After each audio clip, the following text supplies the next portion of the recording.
What's going on, guys? Welcome to the first episode of Renegade Animation of 2022 on the Renegade Pop Culture Podcast Network. My name is Mike. I'll be your host for this evening. Joining me, as always, is the animation guru himself, Cameron. Howdy, howdy, y'all. And we know we have a lot of unfinished business to take care of from 2021, but we'll talk about the past later. Right now, it's time to look forward. And this is really just a general outline of what to expect on the film side of things for this year. Now, like our previous two preview episodes, the big disclaimer is this is all subject to change, especially given current events and just the general troubles or not troubles of production. So with that said, let's get probably the two bigger releases out of the way, starting with The Mouse House. So Disney has a number of films coming out this year through theatrical and Disney Plus. Now, via Pixar has two films coming out this year. And we have the first one. The first one is an original. It's called Turning Red. We've talked about this before. By Domi Shi, who did the Bow short that was in front of Incredibles 2 a few years ago. And it's about a young girl named May who's turning 13 and ends up being able to turn into a red panda whenever she has emotional moments and events. I'm still very much looking forward to this one. I feel like a lot of people are sleeping on this one, but maybe that's just me.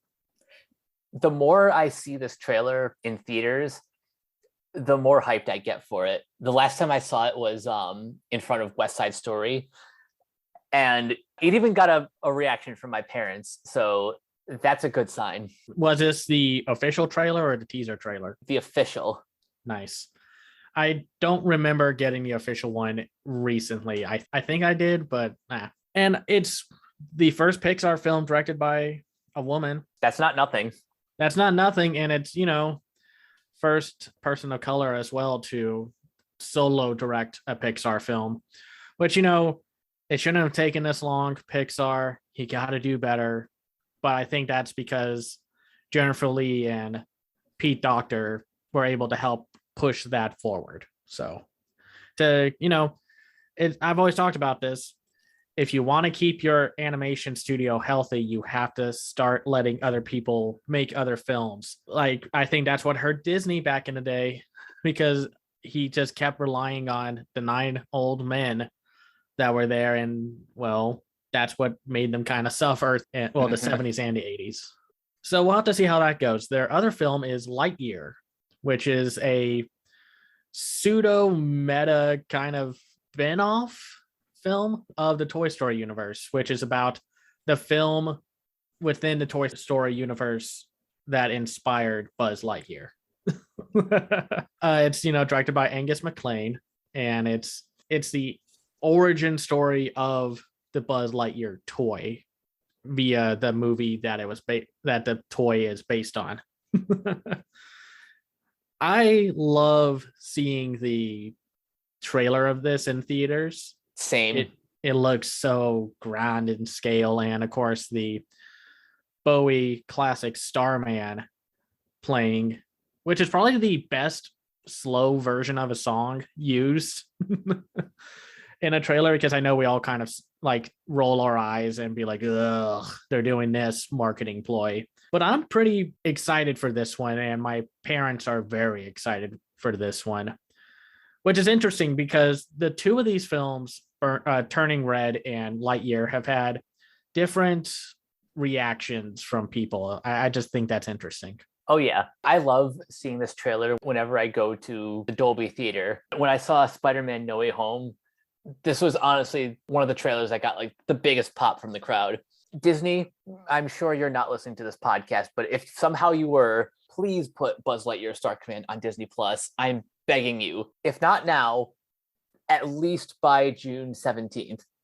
Please, pretty please. Right. And then Disney's one big film this year, which is kind of how they trade off. Either like Disney makes 2 films and then Pixar makes 1, or Pixar makes 2 and Disney makes 1.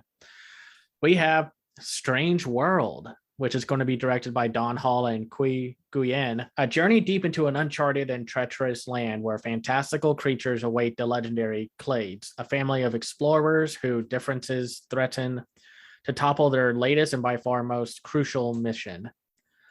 So this news just came out. It's not anything too like there's not too much detail, but we know that Quy Nguyen was one of the writers for Raya and the Last Dragon. So obviously something like Disney was pretty happy with how Raya and the Last Dragon happened, or was, the results of it, saying like, okay, hey, let's bring you in for this. And I'm excited. It looks very cool.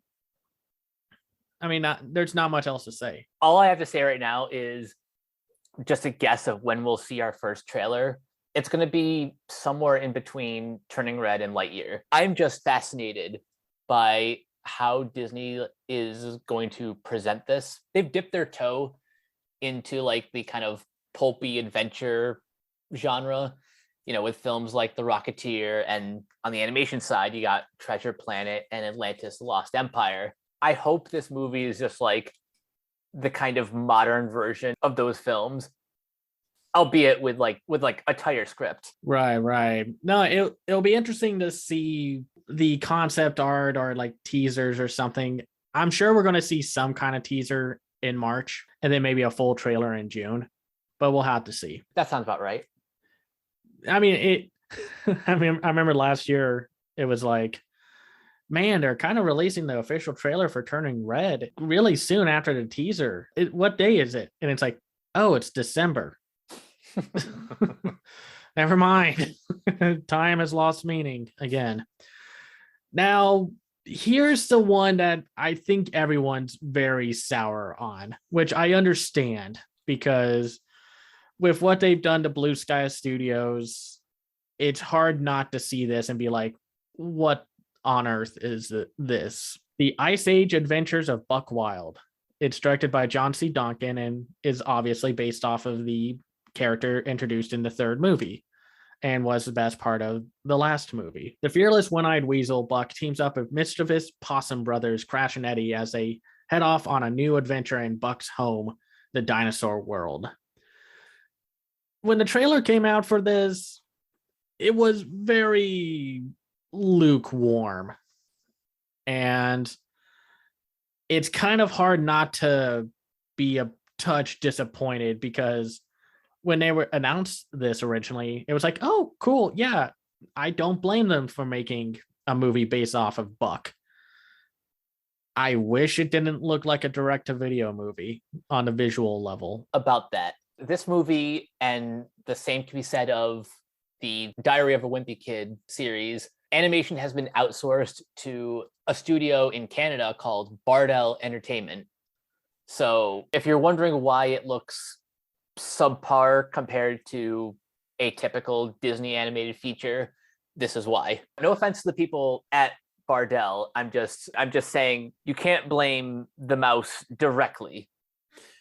No, it's the problem is that like even if the latter films of the Ice Age franchise were not great, their animation got better. So to see them go backwards with obviously not giving us that big of a budget is disheartening. It's like, what's the point of using this IP now that you own it if you weren't going to make or let Blue Sky make this? Or do something creative with the visuals. This is what happens and why people hate CGI animation. When it's used for a direct-to-video kind of film, unless they are given a good amount of time to make it, it looks awful. Mm-hmm. And that's a shame, because I like Simon Pegg. I think he'll be the one thing that carries this whole film. And I don't know if the others are returning for the film. So as far as I know, it seems like most of the cast is returning. I can't necessarily confirm that, but there would be no other reason to do this if Simon Pegg wasn't at least coming back. Yeah, yeah. But yeah, it seems like he's the only one returning, though I can't tell or confirm if anyone else is. Like, like Ray Romano, John Leguizamo. Though granted, John Leguizamo already has a pretty good gig from True. Disney's Encanto, so we'll just have to see. And they've also confirmed that The Night at the Museum, Kamun-Ra Rises Again, is supposed to come out this year. We still haven't seen one thing about this movie. That's frustrating. Well, like, why show off anything when you can't? We know next to nothing about this, which is frustrating. But then again, how long did we know about the Diary of a Wimpy Kid movie before that kind of became what it was? We knew about it last year during that big Disney Plus Investor Day. They first revealed both projects, and then it took like a year or so for the Diary of a Wimpy Kid film to come out on Disney Plus. So we'll just have to see. Now, here's a movie that I don't think exists. They say it exists and it's happening, but I don't think it is. The Bob's Burgers movie. Schrodinger's movie. Yeah, directed by Lauren Boucard. And, well, I like the show. What else can I say? It's kind of hard to talk about this movie because there's not much else to talk about. I have a question about Bob's Burgers. I know. As of this recording, I still haven't watched a single episode. But like, is this serialized in any significant way, or could I just watch a handful of episodes and be like, oh, hey, a movie, I'm gonna go watch that? I think you can watch a decent chunk of the first few seasons and be fine.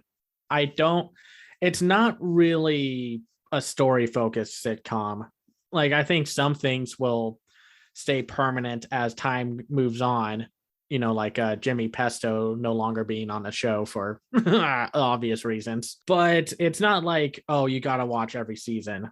The only reason you would watch every season is because it's because it's great and the voice cast is great. So we'll just have to see about that. The only reason I ask, though, is because at the time that the Simpsons movie came out, I wasn't really like the biggest fan, and the show itself has kind of fallen from grace, but I still really enjoy the movie. So I'm kind of hoping that the Bob's Burgers movie is of a similar quality. Right. The people making like Bob's Burgers, Central Park, and The Great North are very charming and funny and entertaining with how they write their stories, their jokes, their characters. So basically, as long as Lauren Bouchard is involved, it's going to be good. Yeah, I think as long as they have the main creative people behind it, everything will be good. So let's jump to DreamWorks next, because now everyone else has like one or two movies coming out. So let's just get that out of the way. We were going to try to save this for a trailer reaction, but I guess we have to talk about it now. We got to talk about The Bad Guys, which is being directed by Pierre Perifel. And it's when the infamous bad guys are finally caught after years of countless heists and being the world's most wanted villains. Mr. Wolf brokers a deal that he has no intention of keeping to save them all from prison. The bad guys will go good. This film will star Sam Rockwell, Mark Maron, Craig Robinson, Anthony Ramos, Awkwafina, Richard Ayoade, Zazie Beetz, Lily Seen, and Alex Borstein, to name a majority of the cast. And wow, does DreamWorks need this after their 2021 year? Yeah. By the way, I saw this in theaters, the trailer for this in front of Sing 2 earlier today, and man, the more I see from this film, the more excited I get.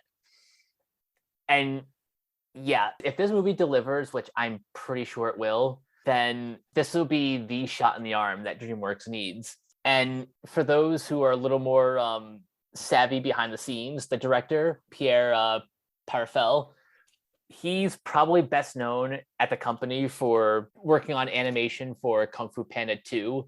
which probably has the best animated fight choreography in movie history. He's also behind that short Bilby, which is also Ooh, really charming.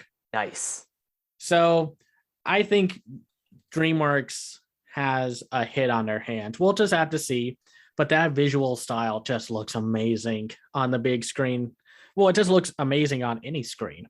Just the fact that they're using a different art style is showing that they mean business, that they want to try something. And I think that's because the person who writes the books that this film is based on is heavily involved. So I'm sure they were able to say, like, hey, instead of doing your usual DreamWorks CGI style, can we try this?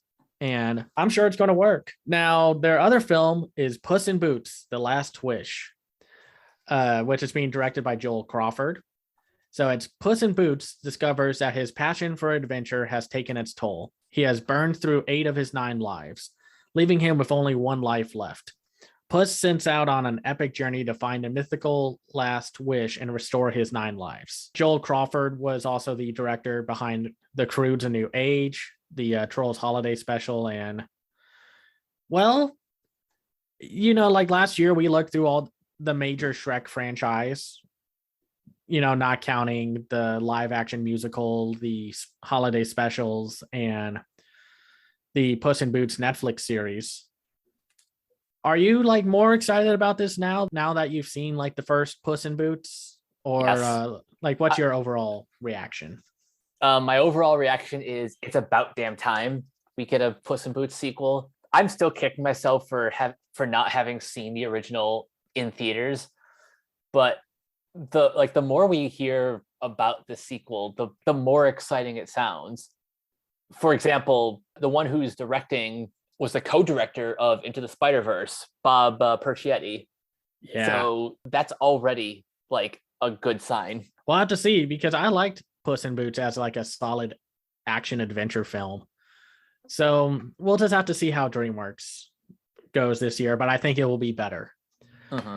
Now let's talk about Illumination. They have 2 films coming out this year where let's get this one out of the way. The Super Mario Brothers movie, which is being directed by Michael Jelenic and Aaron Horvath. A plumber named Mario travels through an underground labyrinth with his brother Luigi, trying to save a captured princess. Feature film adaptation of the popular video game franchise. So, this got a lot of heat because it's you got Charles Martinet, who is the original voice of Mario, but he's not Mario in this movie. Chris Pratt is. And they really shoved a ton of stars into this one with Chris Pratt, Anya Taylor-Joy, Charlie Day, Jack Black, Keegan-Michael Key, Seth Rogen, Fred Armisen, Kevin Michael Richardson, Sebastian Maniscalco, and Charles Martinet. And we still haven't seen one thing about this movie besides the cast lineup. Do you think that's a good sign, or do you think they want to make it as big of a surprise as possible? Well, I will throw them a bone and say that this isn't coming out till December, so they don't need to show footage right away. But the fact that we haven't seen anything yet is not necessarily a red flag.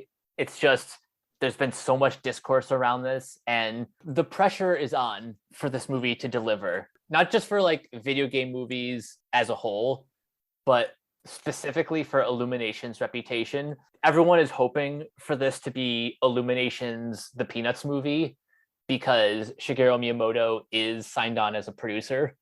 Yeah. I just need to see footage to really have an informed opinion, because otherwise I don't know how to feel. There are the usual Illumination red flags, but the reason I'm still holding on to hope is because of Miyamoto's involvement. We'll have to see, because it was interesting that Nintendo came in when Wreck-It Ralph happened, because they were like, this is how Bowser moves. This is how he looks. This is how he holds a coffee cup. So we'll just have to see. And I'm looking up the writer right now, Matt Fogel. He did work on the Lego Movie 2, but he's also worked on Big Mama's Like Father Like Son, and then of course the Minions, The Rise of Gru. So we'll just have to see. And the directors, one of them directed the Teen Titans Go to the Movies, and the other one, this is his first real directorial debut, even though he was a writer on a lot of the DC universe stuff. Yep. And we'll just, I mean, it's weird. We'll just have to see.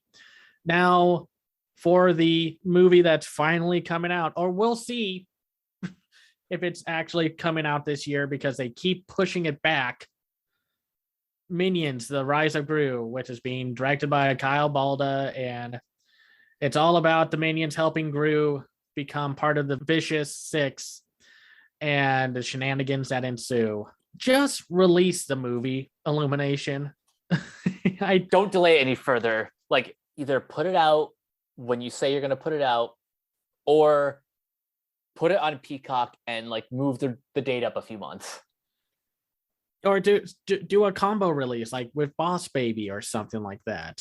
Yeah, there you go. And I'm not saying this because it's like, oh, this is one of my most anticipated movies. No, it's just release it already. If Paramount threw in the towel by putting Rumble on their service, then you have no excuse anymore about delaying this movie. Like, it's going to make money no matter what.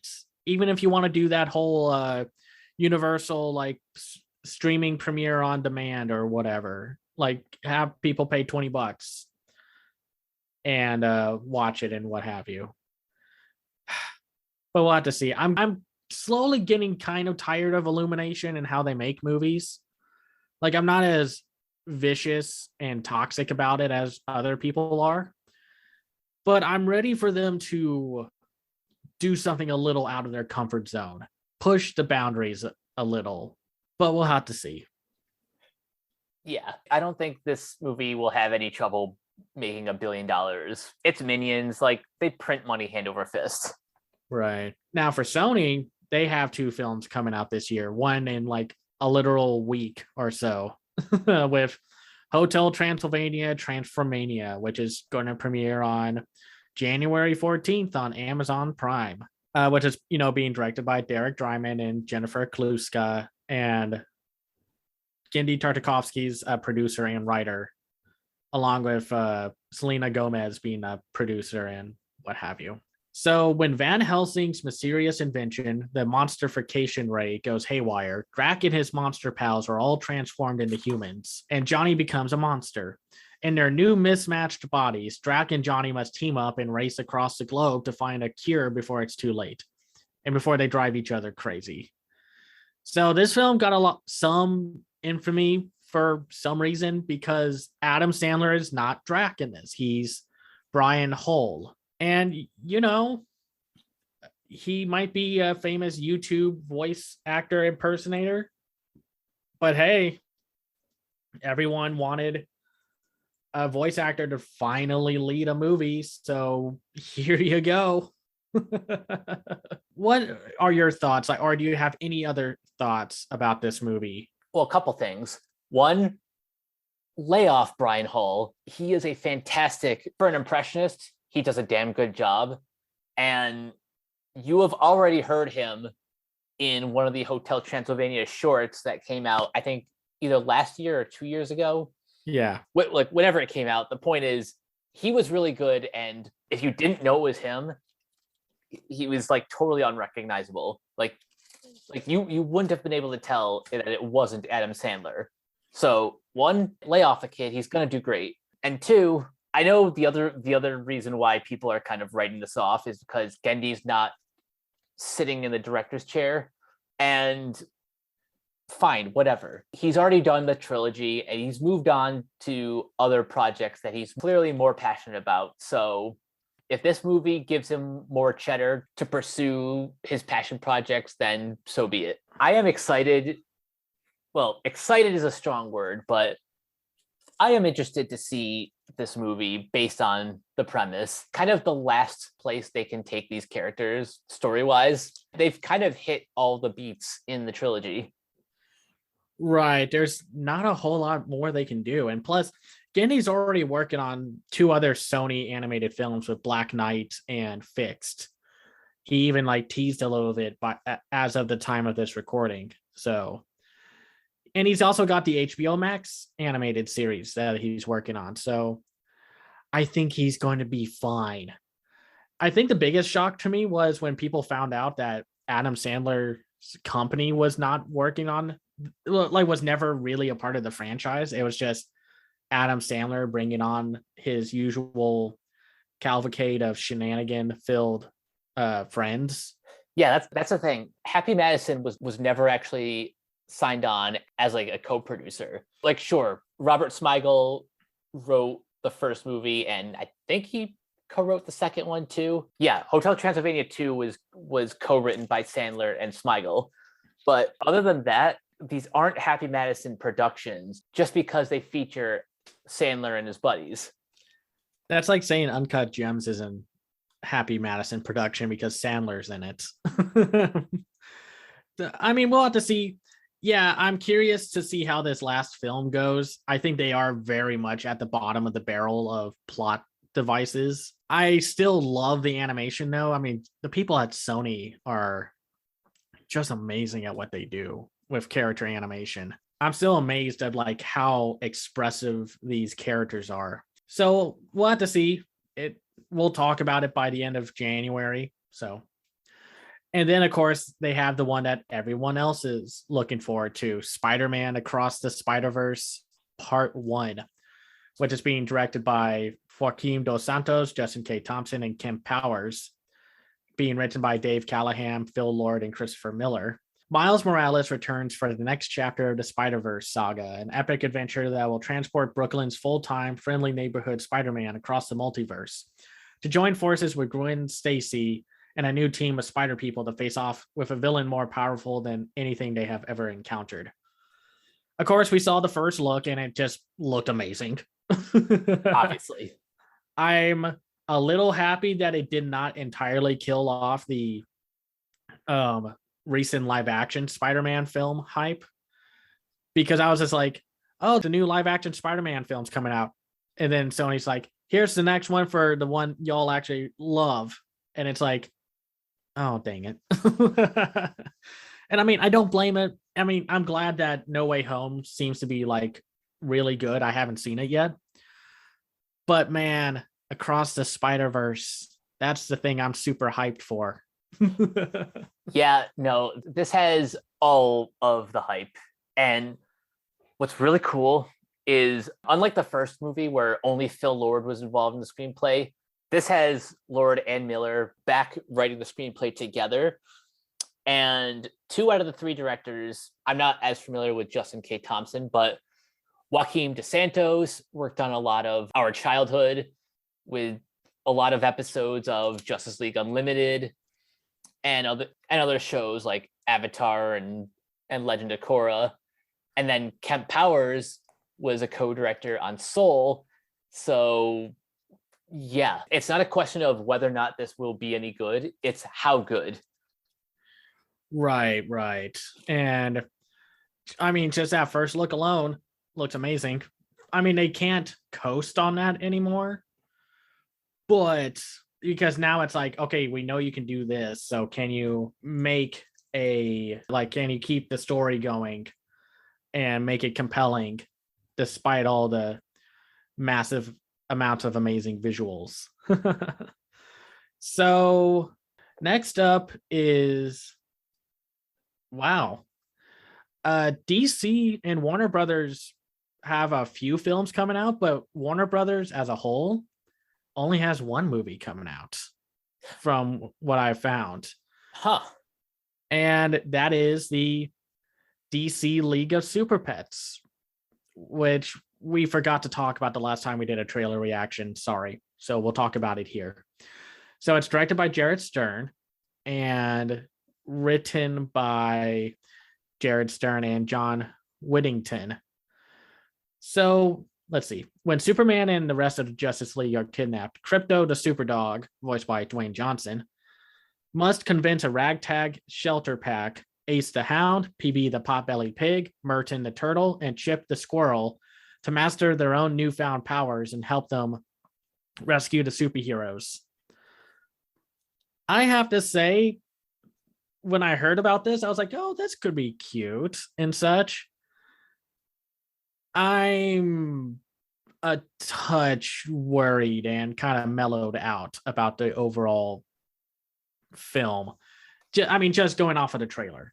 I think that's fair, but my only pushback is you and I both know how animation trailers are cut and edited. Yeah. Usually trailers for these movies make the final product look a lot worse. That's my only pushback against a lot of people's completely fair and valid reservations. Well, another thing, the animation doesn't look as good as it could from other productions. And you are going to say it. What's the animation studio behind this? Animal Logic. Yeah, and they've done good work before. So, and there's also this studio called Seven Bucks Productions, which is the Dwayne Johnson production company helping out also.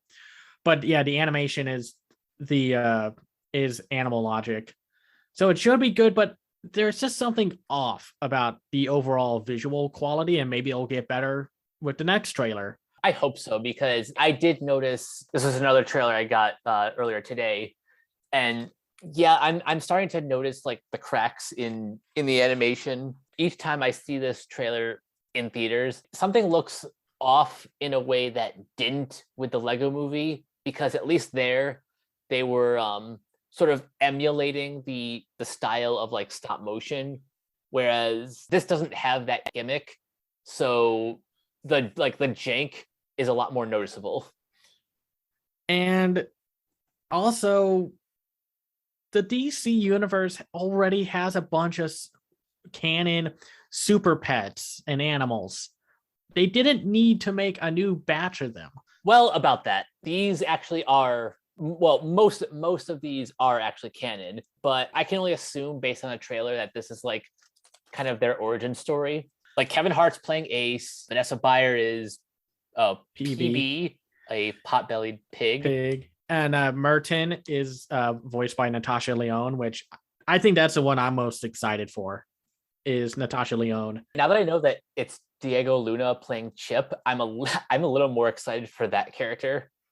Yeah. No, I didn't know Mark Marone was going to be Lex Luthor. That'll be kind of interesting to compare and contrast his performances this year with, because he's also in The Bad Guys as Mr. Snake. Ooh. And so we'll have to see how that goes. I'm a little shocked that Ace is a shelter pet, because, you know, he's the Bat Hound. He's been that for decades. And I know like the DC universe went a little over the top with like giving everyone super animals. But I'm definitely like hoping this is at least more entertaining than The Secret Life of Pets. But we'll just have to see. And yes, that trailer did not look good. The piss joke was just a lot. I'm not completely convinced that's in the movie. Like finally, you know. Yeah, like for all we know, like that joke in particular could have been something just added to the trailer that would be cut later. We know a lot of trailers are like that. Yeah, we've seen that before. And then also we'll have Kate McKinnon, Keanu Reeves, Thomas Middleditch, Ben Schwartz, and Jamila Jamil are in undisclosed roles. And then apparently we're going to see the other the Justice League. I was about to say the Super Friends. The other Justice League members that include Wonder Woman, Cyborg, the Jessica Cruz Green Lantern, and Batman. So we'll have to see. I'm hoping for the best, because Warner Brothers direct-to-video DC films are sounding a lot better. One of them in particular, I'm especially excited for. Yeah, we'll go through them quickly.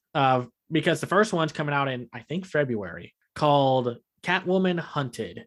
And we talked about this. It's the very anime-looking film that's all about Catwoman being directed by Shinsuke Terasawa. Catwoman's attempt to steal a priceless jewel puts her squarely in the crosshairs of both a powerful consortium of villains and the ever-resourceful Interpol. Not to mention Stephanie Beatriz as Batwoman. Yes, all of the yes. Yeah, I mean, I'm still pretty much hyped for this. This looks great. And I mean, granted, I wish they would start expanding more upon other superheroes for once instead of just Batman adjacent and such. But we'll have to see, because this isn't the only one we're getting. We're also getting Battle of the Super Sons, which is going to be their first CGI direct-to-video film, which is about Superman's son, John Kent, and Batman's son, Damian Wayne. Not a whole lot to know about this one outside of the setup. I'm curious to see how they handle this, because I know Damian and John Kent's relationship were a huge thing in the comics, but their first CGI film, and it's a direct-to-video film. That's a red flag. I'm waiting to see what happens there. And then we also have Green Lantern, Beware My Power. So, and we know nothing else about that. So, what do you think about these other two that are coming out? I am interested in the premise of Battle of the Super Sons, because I know how popular that team up is in the comics. I'm just a little bit nervous about CGI on a direct-to-video budget. I'm hoping it looks, even if it looks like about as good as the Green Lantern series from the 2010s, right? Like that'll be a-okay. As for Green Lantern, Beware My Power, I don't know if we even have like a synopsis or anything, but nope. All I'm really asking for this movie is that the leads are Simon Baz and Jessica Cruz, because those are the two best Green Lanterns right now. Interesting. Well, we'll just have to see. And then, of course, they might unload another Mortal Kombat film and maybe one last little DC direct-to-video film. But really, they have to be better than The Long Halloween, because that's so far been my favorite of these new ones. Same. I had a good time last year with the other ones, like Batman, Soul of the Dragon, and the Justice Society one. Those were fun. Yeah. Last year's crop, sans Injustice, which I still haven't even seen. Good. I'm hoping that they get better. Right. Before we move out of Warner Brothers, the other movie we have to talk about, and maybe it is on this list, maybe it isn't, Scoob Holiday Hunt. Or Holiday Haunt. Oh, yeah. Is that the Christmas special? Yep. Well, isn't it already out, or no? Or is it coming out this year? It's coming out on HBO Max in 2022. Well, we'll have to see. They're using the same designs, and I'm assuming the same studio as the film from 2020. I hope it's better. I mean, I don't know. I'm kind of burned out on Scooby-Doo movies right now. Understandable. One more detail about that, though, is this takes place in like the flashback era, so it's the younger cast from Scoob reprising their roles. And also, for fans who didn't really like the whole lack of mystery in Scoob, this one will be more faithful to the franchise. I think that's good, because the last one was too much of a universe starter, and that's not fun to watch or sit through, because it's like, great, you're building up to the stuff that I actually want to see by wasting my time with a movie. I'm sorry, I don't like universe starter films. Just make a movie. Now, Netflix has a few well-known animated films coming out this year, or they're set to come out this year. So let's just go over them quickly. They have My Father. Well, it's supposedly coming out this year. Yeah, we haven't seen anything come out of it, so do not be shocked if it gets pushed to next year, which is Nora Twome's My Father's Dragon, which is the new Cartoon Saloon movie coming out. And it's based off of the books. And, young runaway Elmer Elevator searches for a captive dragon on Wild Island and finds much more than he could ever have anticipated. It's Cartoon Saloon. It's Nora who directed The Breadwinner. Where's the drawback? Where's the concerns and worries? There are none. It's going to be great. This was another one of those, it's not a matter of whether or not it's going to be good. It's whether or not I can have it in my eyeballs now. Yeah, and this year, because that would be great. So then next month they have Child of Kamiyari month, which they bought the rights to release over here, which is being directed by Kazuya Sakamoto. This was a crowdfunded film. Ooh. And so we'll just have to see how that goes. So it's a year after losing her mother. A little girl learns that she must journey across Japan to the annual gathering of gods in the sacred land of Izumo. Now, from what I've seen, it looks great. And the director has worked on stuff like Nikiju, My Ordinary Life, She and Her Cat, Everything Flows, and then The Melancholy of Haruhi Suzumiya. And this is his first film. So I think it looks good. We'll just have to see. Because even though I love and support the overseas animation efforts, they're not always good. But Netflix has picked up a few good ones. So like last year's Words That Bubble Up Like Soda Pop was great. And we'll just have to see with this one. I'm looking at his IMDb page, and his animation credits are kind of incredible. Wolf Children, The Tale of Princess Kaguya, Children of the Sea. Most of these are Studio 4C productions as an in-between animator. So I'm kind of excited to see what he does as a director making his debut. Yeah, we'll just have to see how that goes. And then Netflix also has Drifting Home coming out from Studio Colorido, which I assume their bet with picking up A Whisker Away helped seal a deal with them to make content for the company. So it's directed by Hiroyasu Ishida, who, if memory serves me correctly, he directed Penguin Highway. He was great. I love that movie. So one summer day, Kosuke and his friends visit an apartment building that is set to be demolished and suddenly find themselves caught in a strange phenomenon. All they can see around them is a vast sea. I think this will be interesting to see because they haven't shown much else outside of a teaser trailer last year. And it looks good. Hiroyasu Ishida is also a writer alongside Hayashi Mori and Minami Sakamoto. And Umitaro Abe is the composer for the music. And Umitaro Abe did like he did Penguin Highway. Hayashi Mori worked on mostly live action stuff, but that doesn't mean that it's like, oh no, or anything like that. We've seen people work in live action and then go to animation and be like, oh, neat. And no, it just looks good. I wish I could own a Blu-ray of it in case it's really good, or just to have it in general, but we'll have to see. And then of course, this is supposedly the big year of animated films that are made with stop motion. Mm-hmm. Because we have Wendell and Wild, which is directed by Henry Selick. It's about two demon brothers face off against a nun and a pair of goth teens in order to earn their way out of hell. So, of course, outside of that amazing premise and our two leads being played by Jordan Peele and Keegan-Michael Key, the animation from all the small snippets that they've shown off look amazing. Oh, yes. You can absolutely tell this is a Henry Selick production, and I hope that this does well. And that means Henry Selick will be able to make that one movie that he was making at Disney that got canceled. I forgot what it was called. Hold on, keep talking. But yeah, seeing the small little bits of the film, anytime that the marketing would show off tidbits of the film, they would play some really nice punk rock and rock and roll out of a big speaker with an eyeball as the speaker part.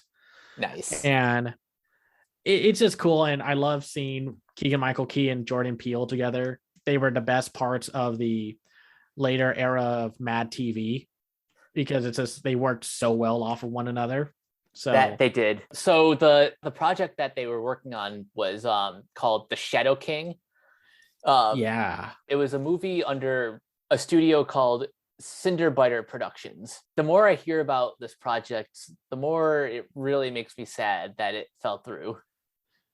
Disney, man, a lot of these studios are constantly greenlighting production of really cool stuff and then pulling out at the last minute after they spend so much money. It's like DreamWorks has a graveyard, Disney has a graveyard, Pixar has a graveyard, and you just hope one day that they can bring those films back in some way, shape, or form. Because as much as I like Disney and other big companies, I want them to start expanding more on their horizon, because Netflix is just kind of beating them like hand over fist with different and exciting animation projects.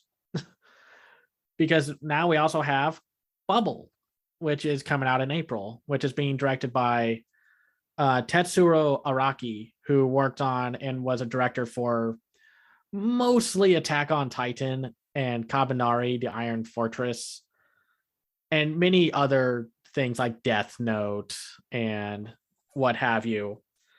And it's being produced by Wit Studios, which, made The Ranking of Kings. And so after bubbles that broke the laws of gravity rained down upon the world, Tokyo has become a playground for a group of young people who have lost their families. Acting as a battlefield for parkour team battles as they leap from building to building, Hibiki, a young ace known for its dangerous play style, makes a reckless move one day and plummets into the gravity-bending sea.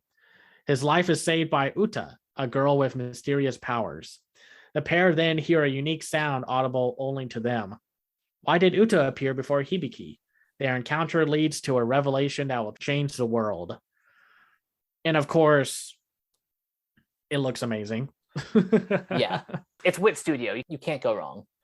Right. And Gen Urobuchi is the writer, and he's worked on stuff like the Godzilla Netflix films, which I don't blame him. Those were kind of bad ideas. But he's also worked on like Psycho-Pass and Madoka Magica.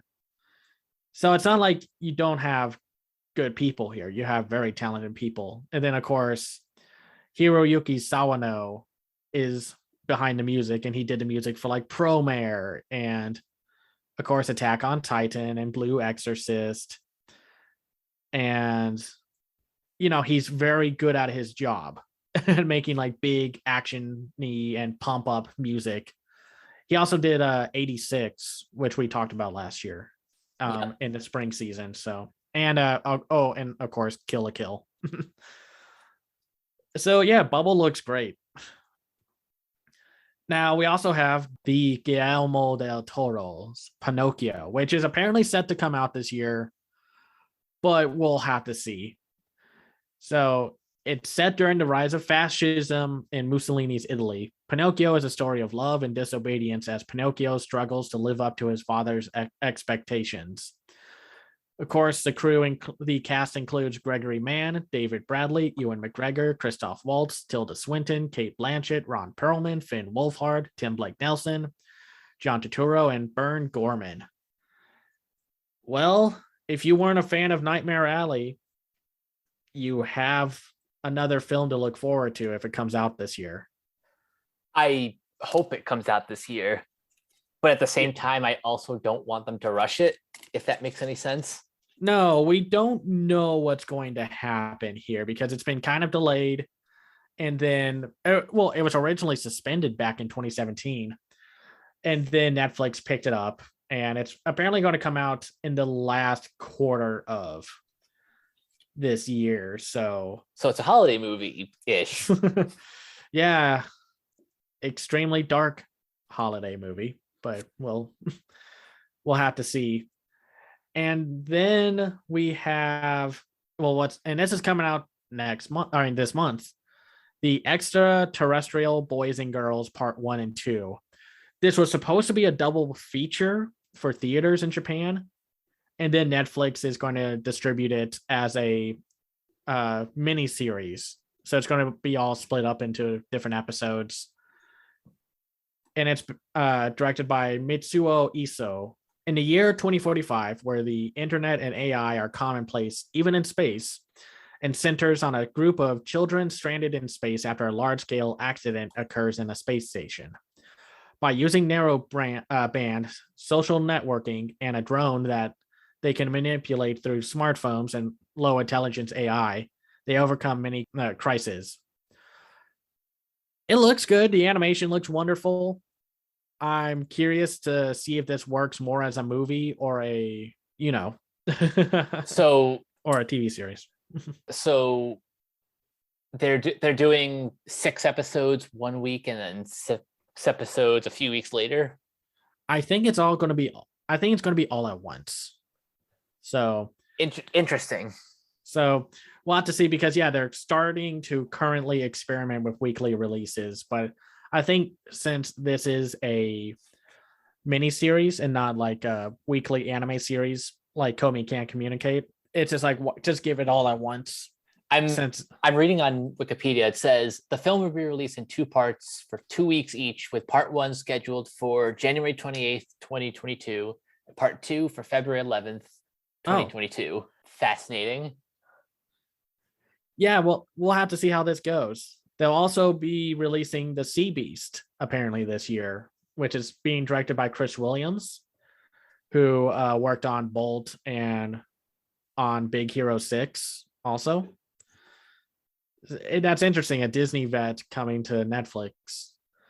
But that's good, find a talent. A legendary sea monster hunter's life is turned upside down when a young girl stows away on his ship and befriends the most dangerous beast of them all. Not much else is known. Sounds great. I have faith that it's going to be good, but we'll have to see. It's also known as Jacob and the Sea Beast. So we'll have to see if it actually comes out this year. I hope it does, because I do like the sound of this. Yeah. And I like that Netflix is like sort of like the central hub for like kind of diehards in the animation industry. I mean, they could treat their employees better, but that's a topic for another day. Yeah, and so we'll just have to see how that goes. We have to go back to Sony because I forgot they're actually releasing a movie this year, another one. So they have 3, and it's going to be released by Sony Pictures releasing. So it's not going to be like a full on by them film. So we'll just have to see how this goes. It's called Lyle Crocodile. It's based off of the children's book. So the story follows the title reptile who lives in a house on East 88th Street in New York City. Lyle enjoys helping the Prim family with everyday chores and playing with the neighborhood kids, but one neighbor insists that Lyle belongs in a zoo. Mr. Grumps and his cat, Loretta, do not like crocodiles, and Lyle tries to prove that he is not as bad as others might first think. So it's being directed by Will Speck and Josh Gordon. And listen to this cast. Javier Bardem, Winslow Fegley, Constance Wu, Lyric Hurd, Brett Gelman, and Scoot McNairy. With music by Benj Pasek, Justin Paul, and Ari Atsar. Yeah. Wow, this is gonna be a wild ride. Yeah, we'll have to see how this goes. I'm curious to see how the since it's not like a direct mainline Sony Pictures film, how it all goes out. And what's interesting is the 2 directors were behind that Will Ferrell, Owen Wilson film Blades of Glory, and Office Christmas Party and The Switch, which had Jennifer Aniston and Jason Bateman. They were executive producers on Hit Monkey. Oh, that makes a lot of sense. So now we go into the Apple Plus distributions, because apparently Luck and Spellbound are set to come out this year, even though we still haven't, seen anything outside of concept art. And then, of course, the whole weariness of well, you got John Lasseter there. Hope these films were made in good conditions. Yeah. So Luck is being directed by Peggy Holmes. and is the unluckiest girl in the world who, after stumbling upon the never before seen world of good and bad luck, must join together with magical creatures to uncover a force more powerful than even luck herself. The concept art looked pretty good, and Peggy Holmes does have some experience directing since she worked on a lot of the Disney direct-to-video stuff, mostly the Tinkerbell films, and Yep. then the Little Mermaid's Ariel's beginning. Her directorial debut was Mickey's Twice Upon a Christmas. Was that the first? That's the second one where it was like in CG animation. I don't blame her for that. That looked like it was rushed out. Yeah. So then we had Spellbound, which is being directed by Vicky Jensen, who worked on who helped direct like Shrek, Shark Tale, and the the Shrek in the Swamp karaoke dance party. Nice. Yeah, so the story of Elian, a teenager who comes of age using her magical powers to defend her family when the opposing forces of light and darkness threaten to divide her kingdom. I mean, we'll have to see if these actually come out this year. I wouldn't be shocked if something happened. Like, oh, like production has to be delayed or whatever. So, yeah, who knows? I'm not sure what Skydance Animation is doing other than trying to bank off the success of the early days of Pixar. right. And we'll have to see, because I think Pixar has been in a better place. Oh, certainly. Since then. So Paramount is releasing one movie apparently this year. They are releasing one movie this year, Under the Boardwalk, which is supposed to be a musical directed by David Soren, who worked on and was a director for like Captain Underpants and Turbo. It's a Grease-like musical set on a Jersey shore where sea crab tourists clash with land crab townies. Not a whole lot is known about this outside of like who's directing and just the fact that it exists. And I think after Rumble, I'm looking forward to seeing what happens, because I saw Rumble and I enjoyed it. We'll have to see, because I think Paramount needs a few more hits to get back in the good faith of animation, because they also released Wonder Park, Sherlock Gnomes, that really mediocre SpongeBob SquarePants movie last year. I'm curious if this Under the Boardwalk movie has anything to do with the Drifter song of the same name. That's really my only comment, but it looks like a pop punk jukebox musical, so that's something. Yeah. Until they show us a trailer, who knows if it's actually coming out this year. So now we kind of just move on to everything else. So that means like smaller indie films getting released this year. And I think we'll start with G Kids, because we already know two of their films are coming out this year that are going to be official 2022 films. We have Inu-Oh from Masaki Yuasa, which will be his last film for now. He's retiring and taking a break for right now, but he could come back later. Apparently, a lot of directors in Japan keep retiring, and then it's just like, oh, wait, no, I'm going to come back. So he's retiring with a lowercase r instead of a capital R. Right. So, this is going to be his last film for a little bit. And Yo-Oh is born with unique physical characteristics, and the horrified adults cover every inch of his body with garments, including a mask on his face. One day, he meets a boy named Tomona, a blind biwa player. As Tomona plays a delicate song of tangled fates, Inu-Oh discovers an incredible ability to dance. Inu-Oh and Tomona become business partners and inseparable friends, using their creative gifts to survive on the margins of society as song after song gain them notoriety and propel them to stardom. Through the songs, Inu-Oh memorizes his audiences on stage, and he gradually begins to transform into someone of unequal beauty. But why is Tomona blind? Why was Inu-Oh born with unique characteristics? No, it is a story about the friendship of Inuo and Tomona, who dance and sing to get the truth and break each other's curse. Not much to say here. That preview for Fantasy looked great. The trailer looks amazing. I want that song that's in the trailer. Oh yeah. And since G Kids is behind it, and I'm sure they're going to dub it, and I'm wondering if they will dub the music because it's a very specific kind of music. So, I mean, we saw it done in the Heiki story in Funimation. So we'll just have to see if they decide to translate the songs or not. But man, it looks great. It does. It really does. So then we also have The Deer King, which got delayed and then is going to get a small release in February. It's directed by Masashi Ando and Masayuki Miyagi.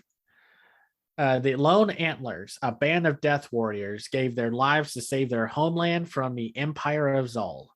Van, their leader and the sole survivor, is enslaved in a salt mine. One night, savage dogs attack the mine, and soon after, a mysterious disease wipes out both the slaves and their keepers. Van, however, escapes with a little girl called Yuna. Meanwhile, Hashal, a gifted physician, searches for a cure for the disease that is spreading among the Zolian settlers. What path will these men choose to save their loved ones and the people of this land? So one of them, the directors, worked on Ghibli films. Like he helped with Spirited Away, Princess Mononoke, Your Name, which is not Ghibli, but and Paprika, and A Letter to Momo. So I trust these directors. I'm curious to see who like how it unfolds. I heard great things. Yeah, and I'm just jealous that we didn't get a chance to see this at Annecy last year. Yeah, and then Animation as Film played it, and they didn't put a screener link up for the press, so you had to have been there to watch it. So I know our friend Teresa saw it, and she said it was really good. So, and I know a friend of ours on Twitter talked about it and loved it. So I think we'll be in good hands with this film. Now, Funimation is putting out this month Sing a Bit of Harmony, which is the film that we keep talking about, which is being directed by Yasuhiro Yoshiura, which is the film tells the story of a new transfer student interested in her surroundings and a song that brings happiness to her and her classmates. It's being made by JC Staff, and it's coming out this month by the director who also did Patama Inverted, which is a great hidden gem of an animated film. Nice. It looks cute. I hope that it does well. I definitely want to see it. I'll probably ask for a screener for it. Is it coming to the Funimation service, or is it like, or are they doing what they did with Josie the Tiger and the Fish and making people who can't see it in theaters wait like an extra 6 or 7 months? It's theatrical, so that's the unfortunate thing. I just have to pray that some theater gets it. Some theater gets it, or they don't wait as long. What I can say though is the English dubcast is great. You got Megan Shipman, Risa May, Jordan Dash Cruz, Ian Sinclair, Alexis Tipton, Common Casey, David Wald, Lila Berzins, Richard L. Olsen. A lot of the newer actors that Funimation has brought on have really impressed me over the last couple of years. The voice acting game is so much better than it was like in days gone by, because you kind of had to pray that you got a good dub when an anime came out back in the day. And back when Funimation started, like they were pretty much picking strays out of like local community theaters. Yeah, no, I'm looking forward to this movie. And well, let's talk about this one little film that's playing at Animation First, which I'm hoping they change their minds and release it on their virtual theater festival side, because I'm sorry, I'm not traveling, and we shouldn't be doing in-person festival screenings when the pandemic is raging hard. So it's being directed by Anthony Roux and Jean-Jacques Denis.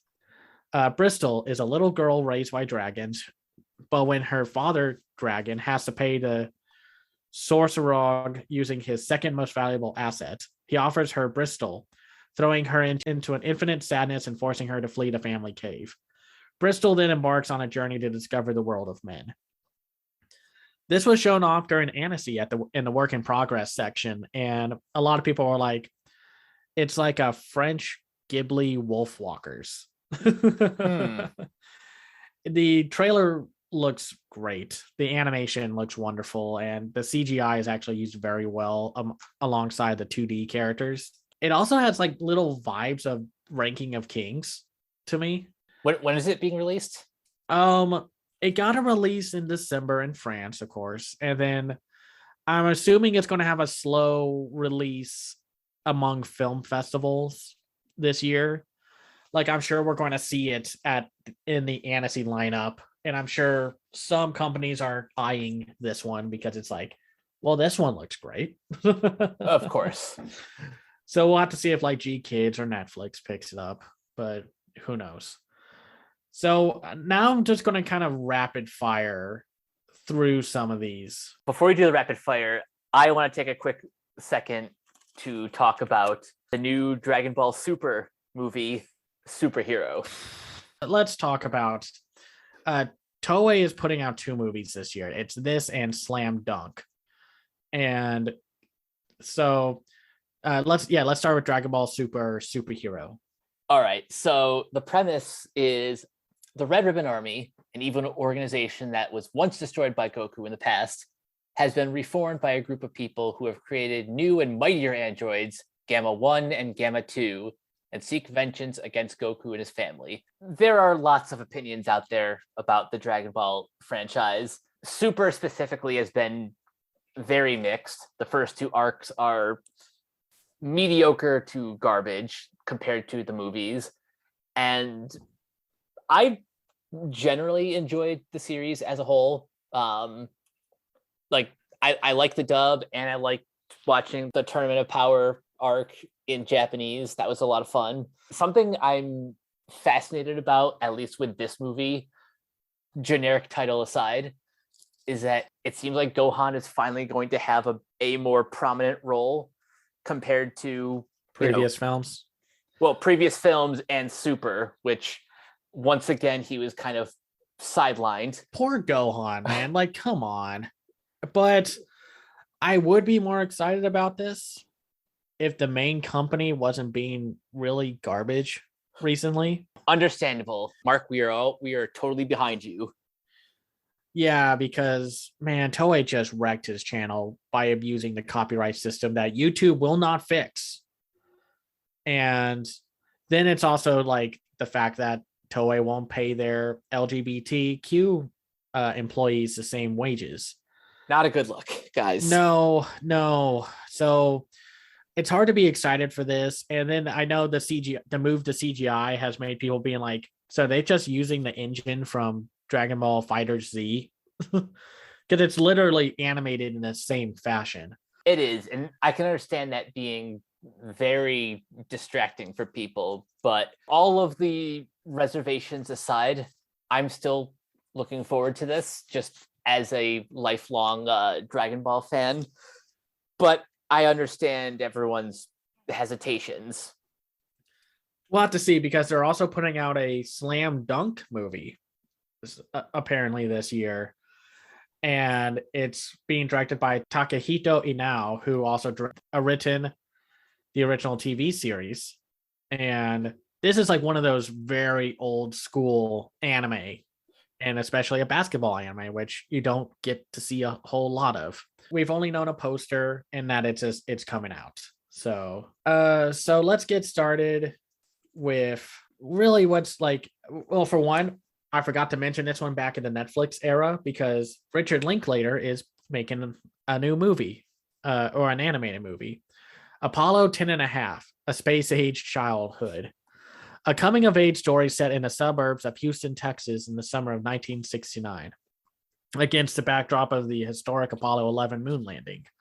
The story will be told from two interwoven perspectives, capturing the astronaut and mission control view of the triumphant moment, alongside the lesser seen bottom up perspective of what it was like for an excited kid's perspective, living near NASA, but mostly watching it on TV like hundreds of millions of others.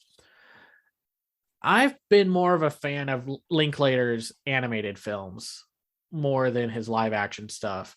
Not that he's made like a bunch of bad movies recently. It's just like I'm mixed on his products, but good cast: Jack Black, Zachary Levi, Glenn Powell, Josh Wiggins, Lee Eddy, Bill Wise, Samuel Davis, David DeLau, Nick Stevenson, among many others. So this kind of sounds like a more family friendly version of his sort of rotoscope style, which I think is cool. And this is also the third collaboration with Jack Black, so that almost guarantees this being another masterpiece. Yeah. No, it will be interesting to see how it unfolds and to see what the animation visual style is going to look like. Because knowing him, it's going to be interesting. I was a little shocked not to see Ethan Hawke. I know, right? Because it's like, aren't you two together still? One of the other films that's coming out is, and who knows if we're actually going to get this one, because it's such a, let's say, British famous IP than like the US, It's because it's based off of the novel by Terry Pratchett, the Discworld guy. It's called The Amazing Maurice, directed by Toby Genkel. Every town on Discworld knows the stories about rats and pipers in Maurice.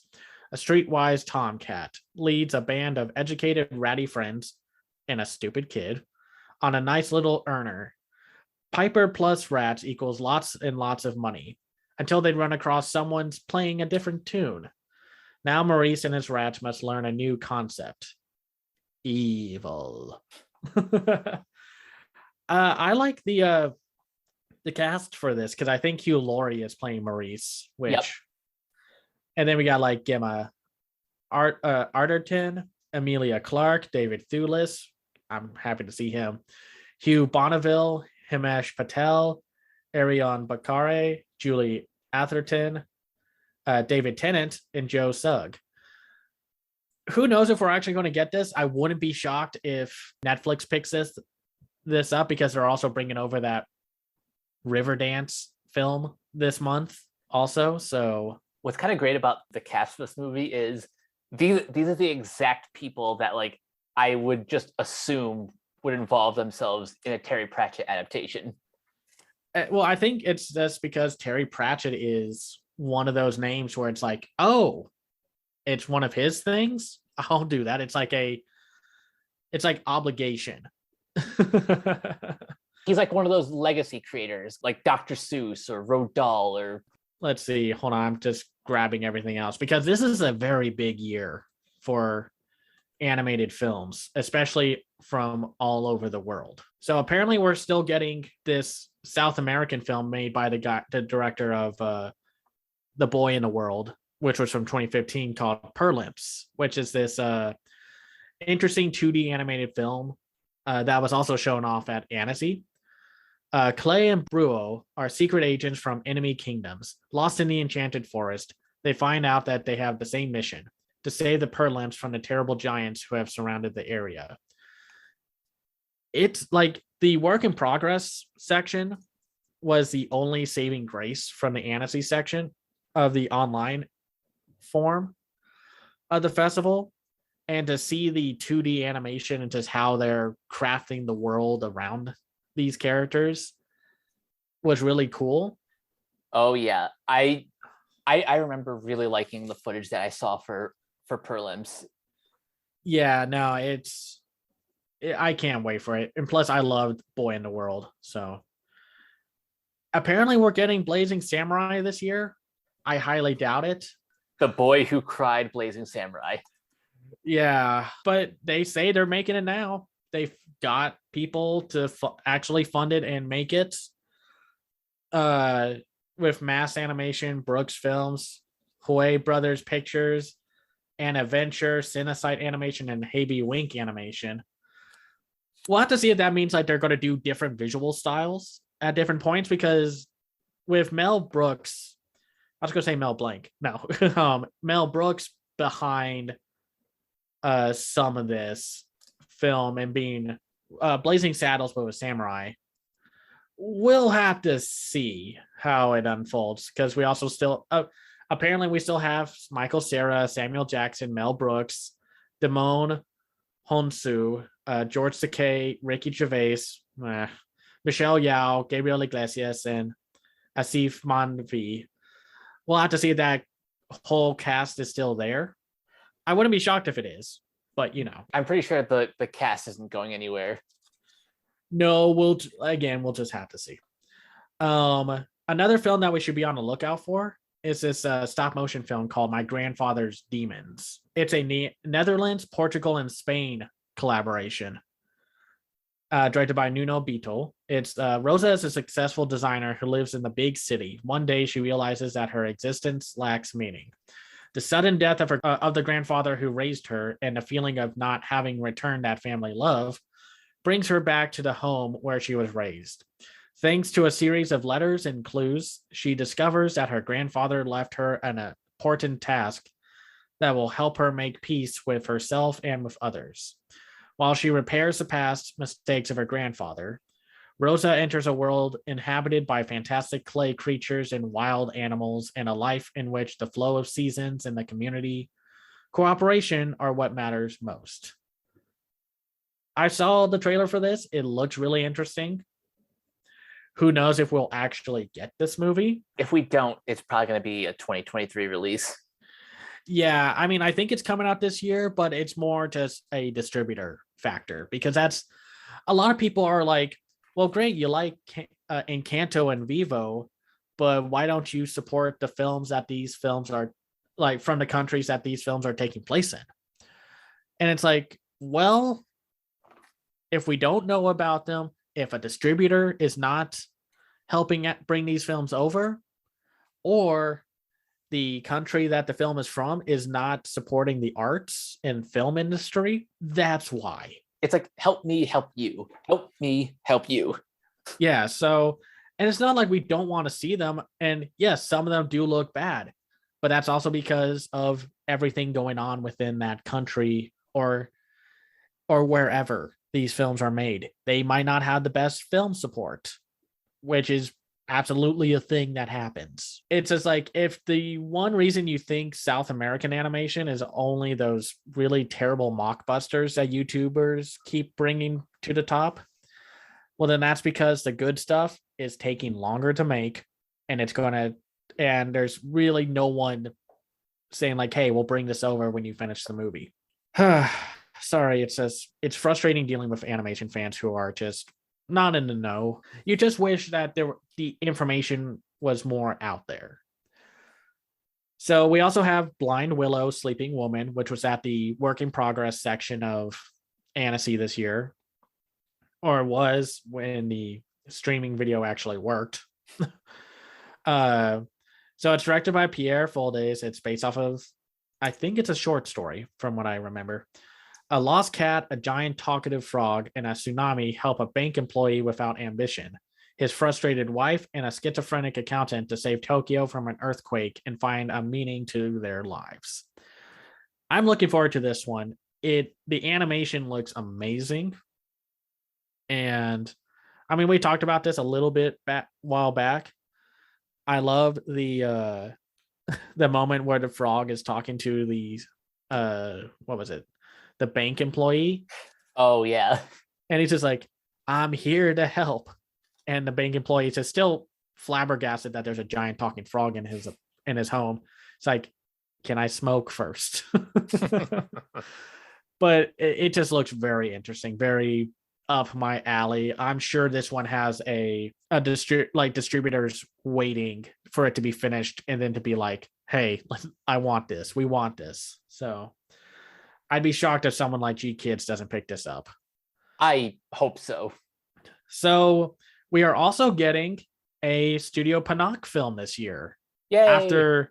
After a few years of just doing short films or anthology films, we're getting their official second film, which is called The Imaginary.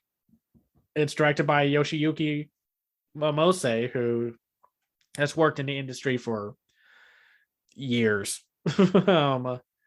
Worked on like some of the Ghibli shorts, Nino Kuni, and yeah, and like was a writer and visual effects artist for like a lot of the Ghibli stuff. So we'll have to see how that goes. But for The Imaginary, the plot, based on the award-winning novel The Imaginary by A.F. Harold, the main character of The Imaginary is Rutger. Born from a young girl's imagination, Rutger is a boy no one can see who lives in a world where imaginations can live and be eaten by others. Wow. The Imaginary is an extraordinarily touching and beautiful hand-drawn fantasy film in which Rutger and his new friends in the Imaginary's town embark on an adventure no one can see at the risk of the futures and fates of those they love. So, saw the teaser for it. It looks amazing. And I'm curious to see if we'll see it in Annecy format, like competing, or if it's going to be like a later year release. Who knows? But if this movie takes off and we start to see more activity from Studio Panak, I think they might actually start to live up to their their reputation as kind of the next Ghibli. Yeah, we'll have to see, because that's what they were in. The Mary and the Witch's Flower, which I thought was pretty good, was still very much Ghibli adjacent, because everyone who works at Panak were Ghibli veterans. So Of course. So then we also have the Lion Dancer Boy film, that it's also known as I Am What I Am, which played at Animation as film last year, directed by Sun Haiping, and it's a CGI film from China, which is going through some like controversy and feedback from audiences in China, talking about how the characters were designed. So, but we're not going to get into that. I'm not going to give my perspective on that, because that's not my place to talk about what the controversy is specifically about. If you want to hear about it, Cartoon Brew has an article about it. So, by a fortunate coincidence, Juan is inspired and encouraged by a girl with the same name. Therefore, he decides to form a lion dance troupe with his friends, Cat and Dog, to break the constraints of reality and fight for themselves for once. It looks great to me. I like the animation. I like this story about the Chinese lion dancing performers. And it does look great. I think China has been upping their game in the CGI department for a while now. I'm just looking at the thumbnail for the trailer, and the detail on like the hair is really something impressive. Right. It just looks very like well done and very expressive. Some of the jokes that I saw in a more recent trailer were kind of like hit and miss, but I really want to see this, and I'm sure either Netflix is going to pick this up, or maybe Wellgo USA Entertainment will. I think it's going to be one of those two, because Wellgo USA has been bringing over a lot of the Chinese animated films that a lot of the other companies are just kind of skipping over for some reason. And granted, I'm sure G Kids has to kind of pick and choose, but still, like I want to see these movies, and the last few have been really good, with like Zhang Jia and the Monkey King Reborn. And then, of course, we saw The Legend of Hay, which was great. So we'll have to see if this one gets an official 2022 release. I'm thinking it will. And who knows, maybe tomorrow Netflix will be like, hey, we're picking this up. Because that usually happens. Yeah. And then Makoto Shinkai is bringing a new movie over this year. So we got an Masaki Uwasa film, a Makoto Shinkai film. And that's on top of an incredibly stacked year of animated films. That's amazing. So it's called Suzume no Tojimari. All of the time is on the other side of the door. Suzume, a 17-year-old girl who lives in a quiet village in Kyushu, comes across a young boy who is on a journey in search of a door. Suzune, who follows after him, finds an old and grubby door standing all by itself up in the mountains, as if only it had been left behind in the ruins. As if drawn in by something, Suzume outstretches her arm to the door. One after another, the door starts to open up to various different places in Japan. But due to the misfortunes falling upon those on the other side, this door must now be closed. The stars and the sunset and the sunrise. In those places that she gets lost in, as though all of time has disappeared, and guided by a strange door, this is where Suzume's journey of closing doors begins. I know you're not fully familiar with Makoto Shinkai. We're gonna fix that soon. Yeah, I think you need to see Your Name and Weathering with You. I loved both of those movies. I mean, I'm a little harsher on Your Name, but I still very much enjoy the movie. We're also getting a anime film that's based off of a manga about jazz. Insert B movie like you like jazz. Sorry, I couldn't help myself. Miyamoto Dai, a student with a taste for basketball, changes his life the first time he sees a live jazz performance. Very Bakuden vibes. The incredible music strikes a chord deep inside him, and he immediately decides to dedicate himself to the saxophone. He has no skills, no formal training, and no idea what he's up against. But his obsession drives him to play that instrument day after day. Will passion be enough to become the player of his dreams? Not much else to say. It sounds great. There's an anime on High Dive called Kids on the Slope, and it's by the guy who directed Cowboy Bebop, and it's about a bunch of kids in high school learning to play and love jazz music. So I'm very much excited for this one. I'm looking at the manga cover. Yeah, this looks like it's gonna be a hit. I'm pretty sure this is also gonna get like a really good English dub. Yeah, and they're gonna kind of treat this like a Cowboy Bebop too. I'm almost positive of that. we'll just have to see. I mean, that's unfortunately the whole mindset you have to go with a lot of this, because who knows what we're going to get. Like if we're going to get any of these. There's a hula dancing anime film that we haven't even gotten yet from last year. So, but one film we are getting this year is from the Toronto Film Festival lineup, Charlotte, which is directed by Eric Warren and Tahir Rana. And it's the same director who did 2017's Ballerina, or it's also known as Leap here in the States. Oh. Yeah, but I saw this one, so I'm just going to go through it quickly. It's very good, but it is a little interesting that they didn't get any Jewish actors for this film. It's mostly just British actors and such, because like Keira Knightley is a producer and the main star of the film. About Charlotte Solomon, a young German Jewish painter who comes of age in Berlin on the eve of the Second World War. It's a very solid film. It's more like a drama that you would see during award season. That just happens to be animated.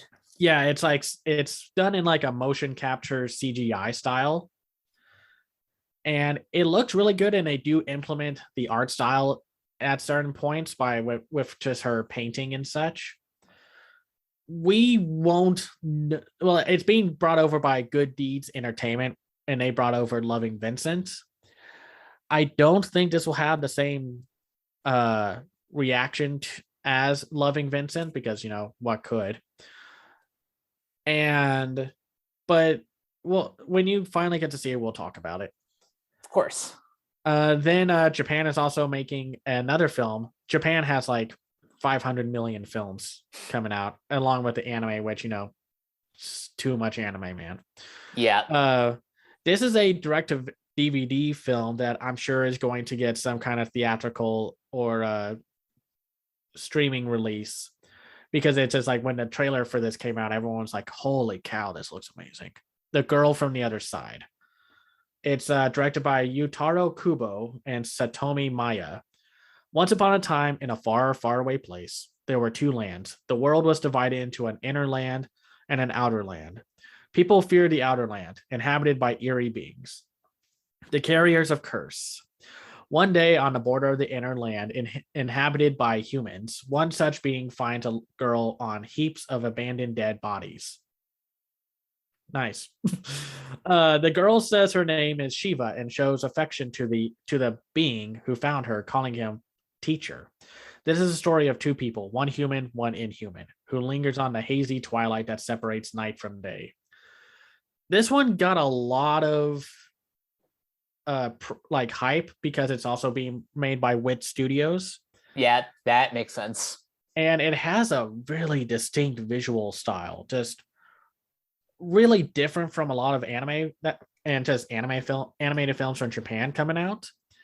It kind of takes the approach of, you know, that Snowman Christmas special that comes out, not Frosty, but it looks like that, very like sketchy, slow, very ethereal kind of look and vibe. It just looks great.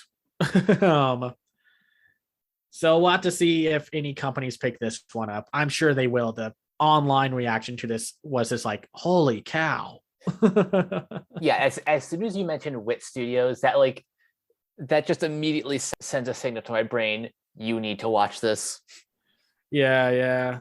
We also got, this is one of those films that kind of gets lost in the shuffle because it's going to either be picked up by Viva Kids or Netflix when it turns out that the purchase like deal does not equals the end product. It's kind of like how Netflix can pick up a lot of direct-to-video looking films. Oh, yeah. But I mean, this one looks better than most. It's called Chicken Hair and the Hamster of Darkness. That title alone doesn't sound great, but this Belgium-France collaboration, the CGI looks a lot better than what you would expect because I think other countries are getting better and investing more into CGI animation. It's just taking a while. It just looks weird because it's about a hare, like a rabbit humanoid who also has chicken legs. I don't want to know how that happened. Basically, it's an action adventure comedy film. Young Chicken Hare is the adopted son of King Peter, a famous adventurer, part chicken and part hare. He has a really tough time growing up and disguises himself as a hare to avoid the mockeries of his peers. When the day of Royal Adventurer Society trials come, Chicken Hare, hampered by his disguise, fails miserably, but he is determined to grab a second chance and find the scepter of the Hamster of Darkness before his evil uncle Lapin.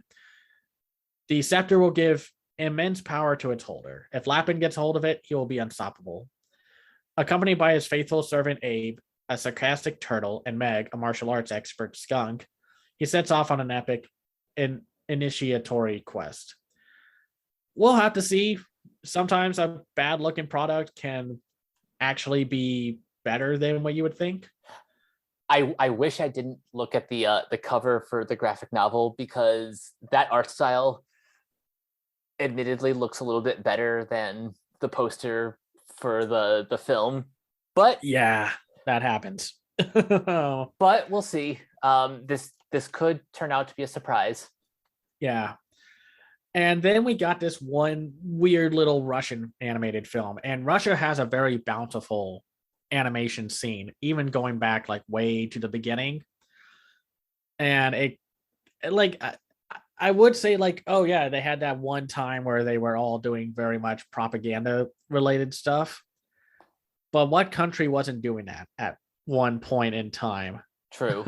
So like Disney did it, China had it happen to them, Japan and Europe, you know, it happens all over the place. If there was animation, there was going to be like a time where they had to work on propaganda stuff. It's called Finnick. and it's directed by Denis Chernov.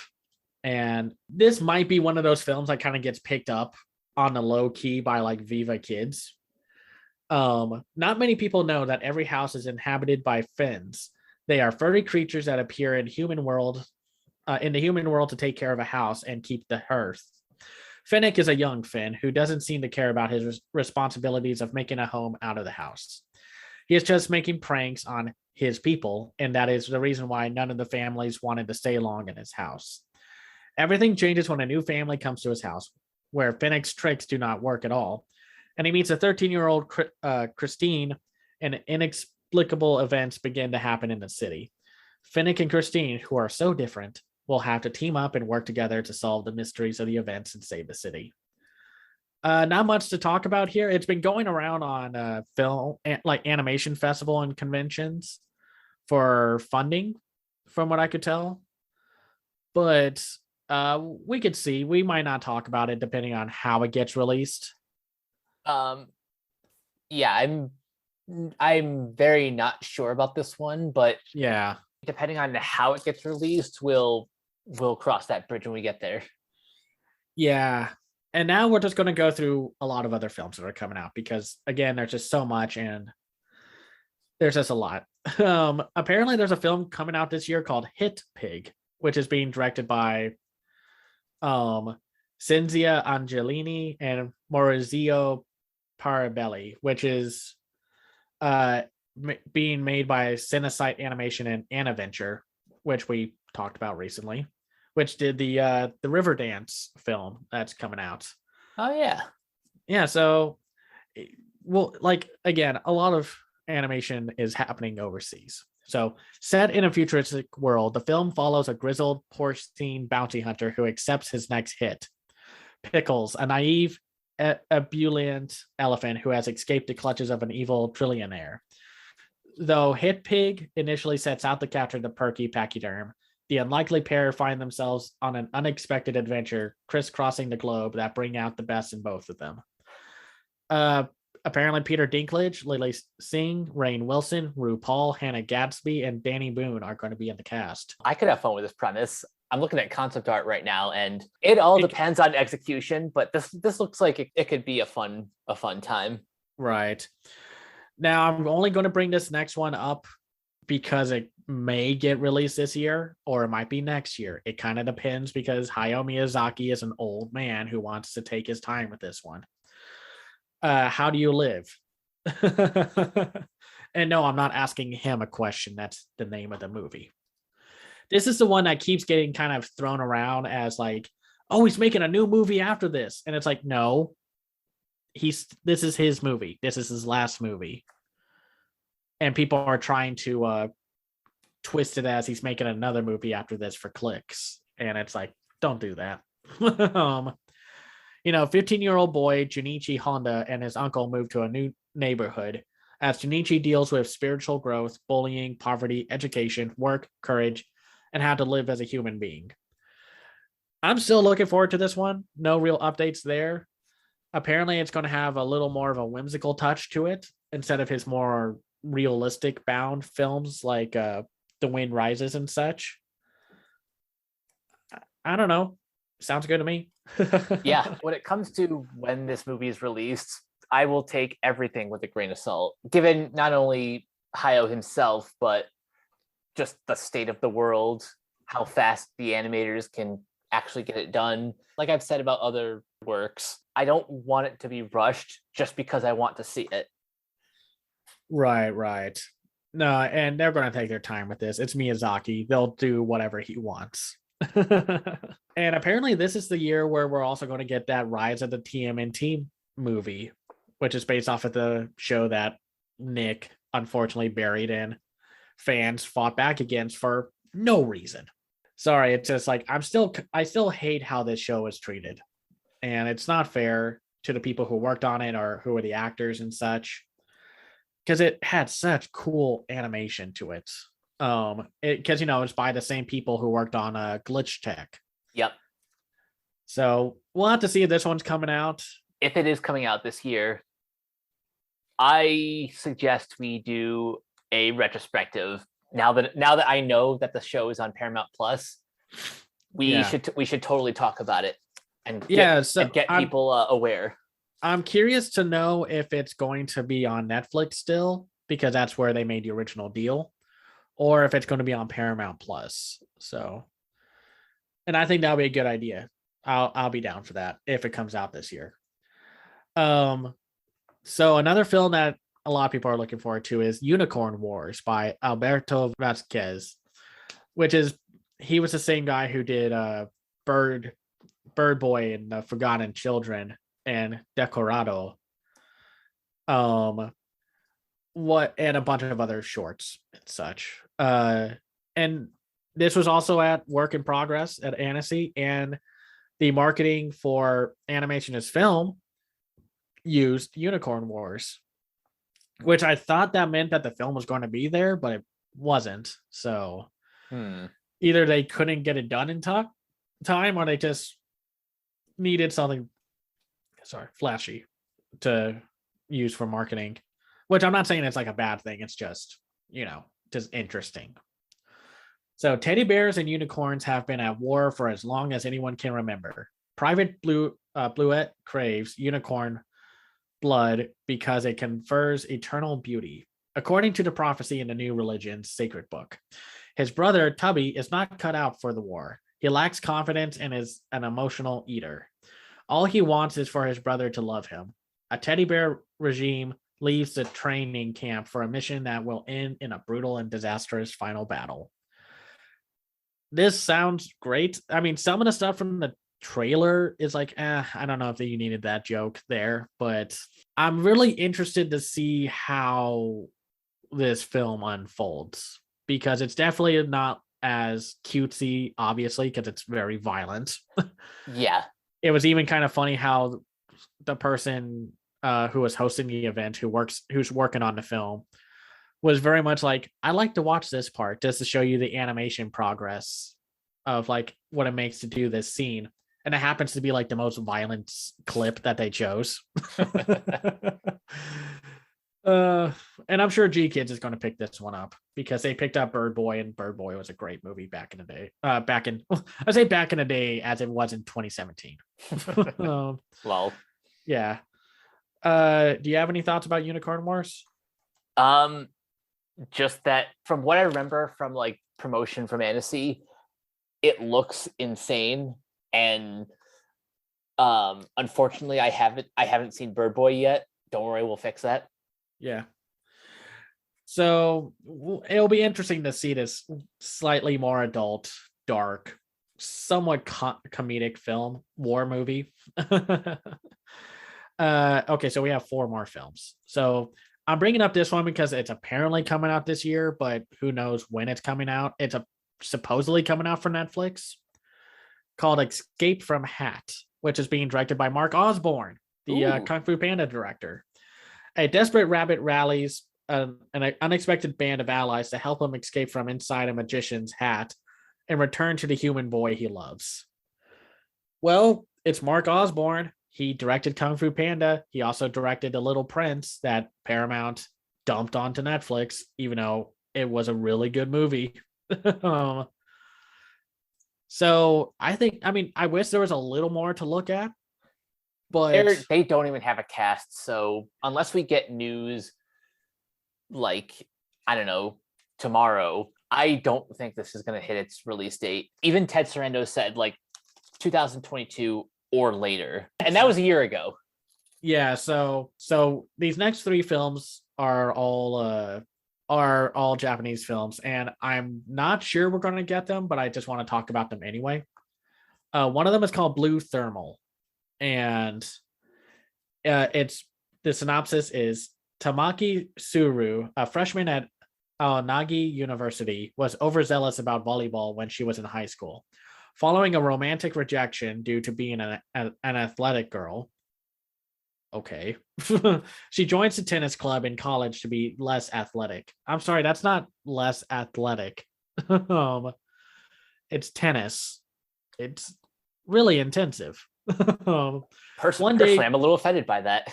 Yeah, I know. That's just what a weird part of the synopsis that's on my anime list. One day, she accidentally hits Daisuke with a tennis ball as he was transporting a glider, causing damage to it. Tamaki was charged with a repair cost of 2 million yen. No, it's not $2 million. It's whatever you translate it to US from yen. But as she couldn't pay the amount, she joins the Sports Association Aviation Club as a helper. I saw a trailer for this last year, and it looked pretty good. I mean, again, there are so many Japanese anime films that come out and then we never get to see. But we'll have to see how this one looks. I mean, comes like if it comes out. I'm still waiting for that Her Blue Sky film to come out here. So what was that supposed to come out? it was supposed to come out like 2 years ago. Like it came out in Japan in 2019. And apparently it's really good, but so far there hasn't been a distributor. And for some reason, Wikipedia was like, G Kids is going to bring it over. Well, I haven't seen anything there. So hopefully this is one of those situations where we can finally get that film also. But I'm not holding my breath, which is a shame. But Blue Thermal looks really solid. An aviation club sounds pretty cool as a setting for a coming of age story. So, yeah. And then we got the Demo Memorial Keys. This is a CGI film that's coming out this year, which got a little attention due to its visual style, especially this interesting creature and character who plays a piano, and who that like this young girl. Let's read the synopsis. Demo is a mystic character, lives in solitude, a castle all by himself. A little girl falls from the sky, not knowing who she is, where she comes from. To help the little girl back to her world, Demo comes to realize a tree keeps growing tall on top of the piano whenever it plays. What would Demo do when it gets comfortable with the companionship it never had before? What if the little girl couldn't deal with the truth when her seemingly lost memories are regained? I'm curious to see how this one unfolds because I've known about this film for a while. It's like taken forever to come out. I think I found out about it like during maybe 2018, 2019. It's been like cooking for that long.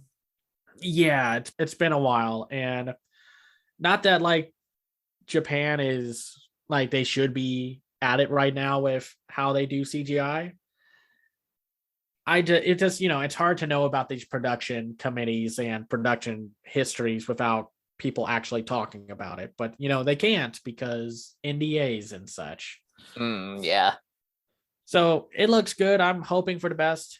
And then we have a film that we saw that got a trailer recently called Goodbye Donglees.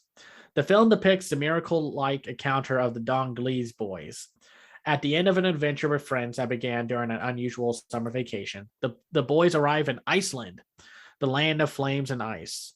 What treasure have the boys found by looking at themselves and transcending the world? So, again, we don't know if we're going to actually get this film because it's funny with all the demand for anime that apparently the US wants, even though there's just way too much anime.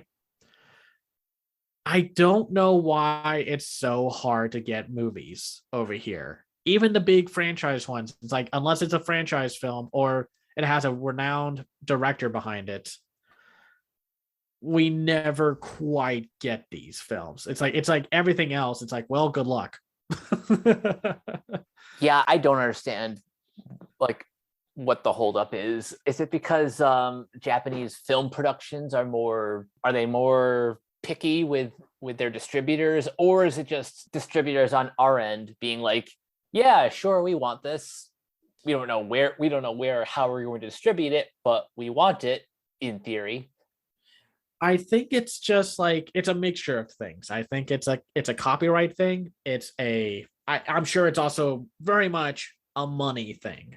They want Probably. the money to they want this film to do well in theaters, but they also probably want the US distributors to pay up in case this film doesn't do well to cover costs. It's like how back in the day, so much anime was brought over because it's like, oh, you could get this really good one, but you have to take this one as well because we made it. It didn't make us money.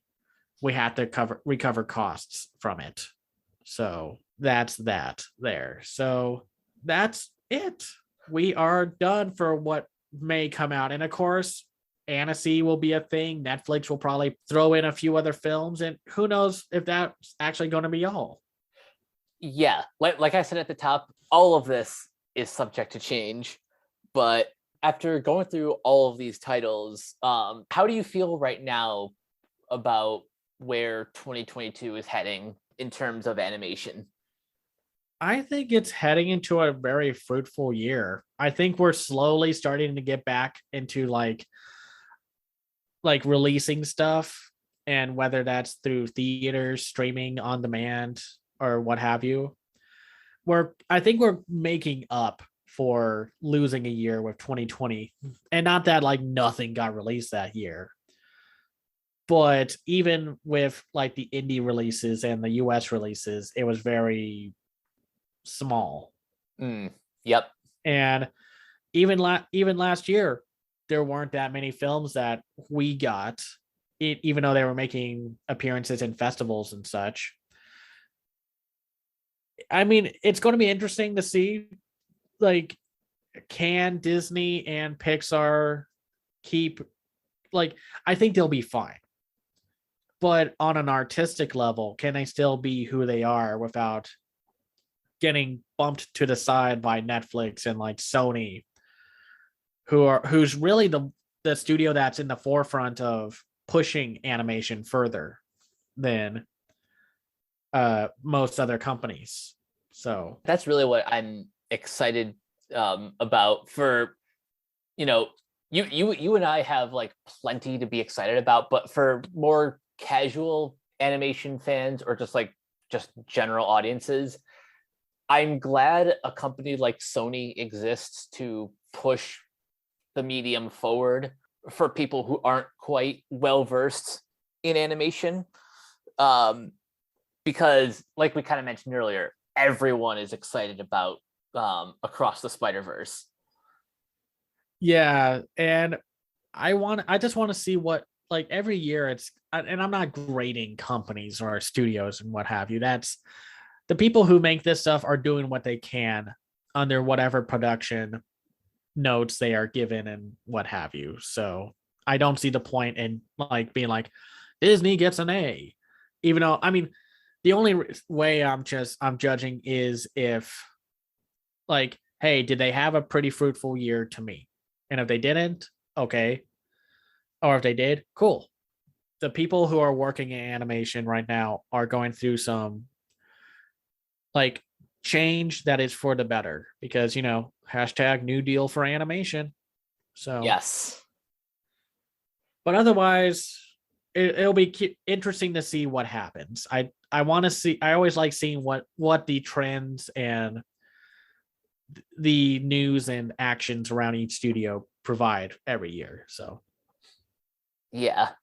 Now, before we end this podcast, I do have at least one recommendation, since I don't know when else we'd have the opportunity to talk about the first half of Young Justice Phantoms. But I recently got caught up with season 4 so far, and so far I'm really liking the direction the show is heading in. What they're doing right now is they've kind of split the show into like a couple different mini arcs. The first was Connor and McGann's trip to Mars, which unfortunately leads to the demise of Superboy. Part 2 is a story between Artemis and her sister Cheshire. And then part 3, if you're a fan of the more supernatural side of things, is a really fun story about the war between the Lords of Chaos and the Lords of Order. And at the center of this, we've got the Phantom Stranger, Zatanna, and Clarion the Witch Boy, who is honestly one of my favorite villains from the show. oh, he's been great. like in these episodes, he's kind of at his best because there's he's not just a great villain, but he also kind of has to team up with the heroes.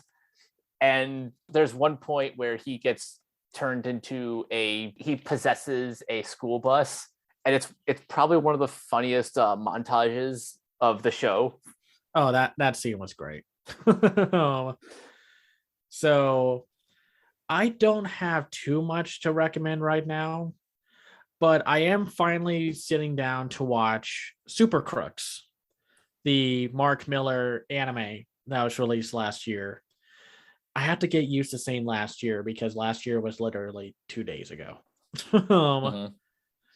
And I'm doing this for a big wrap up editorial talking about like, hey, here are some interesting thoughts and comments about the animated shows that like you and I weren't able to talk about in time because things got busy, life takes importance first, and you get the idea. So I'm not fully fond of it yet. I think it has a few clunky elements, but in terms of action, it's really solid. And I'm curious to see how they handle this. Like supervillains with superpowers pulling off a heist.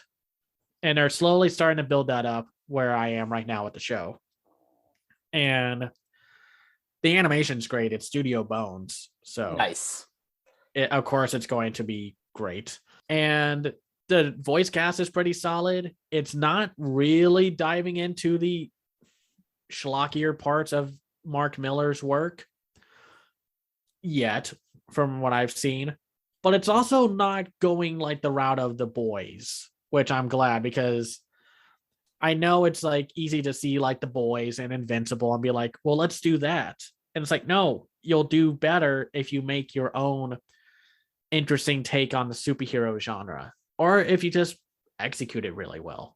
But so far, I'm enjoying it. So Yeah, I'm looking forward to actually sitting down with this one because I'm not really the biggest fan of Mark Millar's writing, but the adaptations of his work usually turn out to be at least decent. You know, like the first Kingsman movie and Kick Ass. So, and knowing that Studio Bones is behind this is a good sign because their work is pretty excellent. So, yeah, I can't wait to dive into this one. yeah. Maybe we'll do like just an like if they do a second season or something, maybe we'll do an episode about it. And really, that's all that I have so far. I don't have really any movies that I recommend right now. Normally I do for my treasure chest full of animated film offerings, but I've been kind of tired. I've been busy, and I have like a ton of articles to write. Understandable. Next week we will play a little bit of catch up. There are a handful of titles that we still haven't got to. We're going to be catching up either for the next 2 weeks, talking about the animated films of 2021 that we missed out on. And no, we are not going to be able to talk about like Pompo the Cinephile and such. We're probably going to just talk about like Sing 2, Rumble, Summon of the Gods, and a few other films like SEAL Team. So kind of depending on what we decide to do for these next 2 weeks, but we're going to be playing catch up. And then the end of January, we'll have our, like, here's the major important things that came out in January. So yeah, episode. Definitely look forward to that. But until then, Cameron, where can everyone find you online? You can find me on Twitter at Cam's Eye View. I have my own website called camseyeview.biz, where I review animated films and shows from around the world called The Other Side of Animation. I have a Patreon at patreon.com/camseyeview. If you like my work, you can support me that way. I'm still working on my Ko-Fi account just to get that up and running. But yeah, that's where you can find me. And you guys can find me on Twitter at Captain K42. You can check out my quick thoughts on letterboxd.com/Coach K42. And you can find me in all the various Facebook groups just at my name. You can check out Renegade Pop Culture on Facebook and Twitter at Ren Pop Culture. Look for us on Podchaser. We will have a Patreon coming very soon. Listen to all of our podcasts on Anchor, Spotify, Apple Podcasts, etc. And last but not least, everything can be found at renegadepopculture.com. Need an escape? So do we. That'll do it for this episode of Renegade Animation. We will catch you guys later. Peace out.